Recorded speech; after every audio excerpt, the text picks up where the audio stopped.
मैं आशी हूँ, 24 साल की, मुंबई से। फ्रीलांस ग्राफिक डिजाइनर हूँ और मुझे सोलो ट्रैवल का क्रेज है। हर ट्रिप मेरे लिए एक एस्केप होती है, पर इस बार मैं जहाँ गई वहाँ से वापस आई तो सब कुछ बदल चुका था। वजह थी रूम नंबर 313। शाम के 6 बजे थे।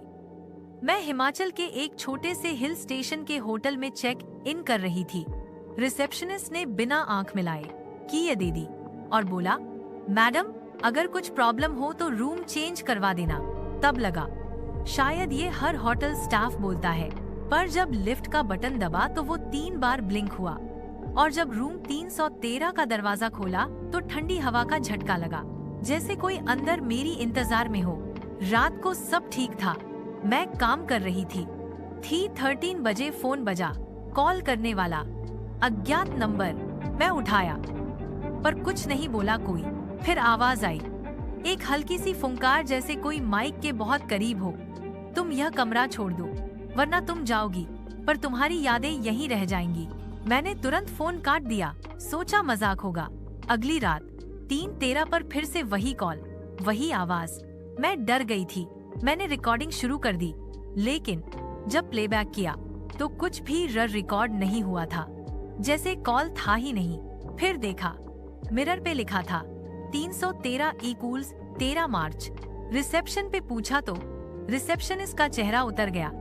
बोला, एक लड़की थी मीरा, 13 मार्च को इस गेटी मैं कमरे में, उसकी लाश मिली थी।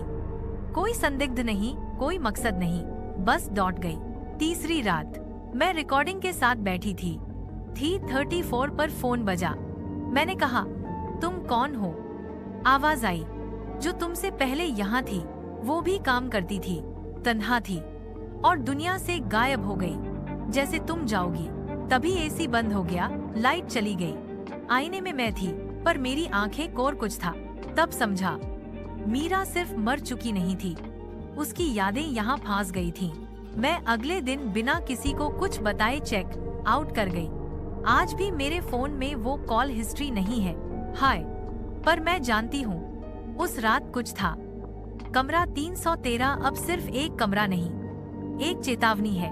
और अगर कभी आप किसी होटल में कमरा नंबर 313 में रुक रहे हो तो रात 3:13 बजे अपना फोन मत उठाना, शायद वो आपका इंतजार कर रही हो। क्या आप चाहते हैं इसका नेक्स्ट पार्ट आए? तो कमेंट में पार्ट 2 जरूर लिखना। वीडियो अच्छी लगी हो तो चैनल को सब्सक्राइब कर देना।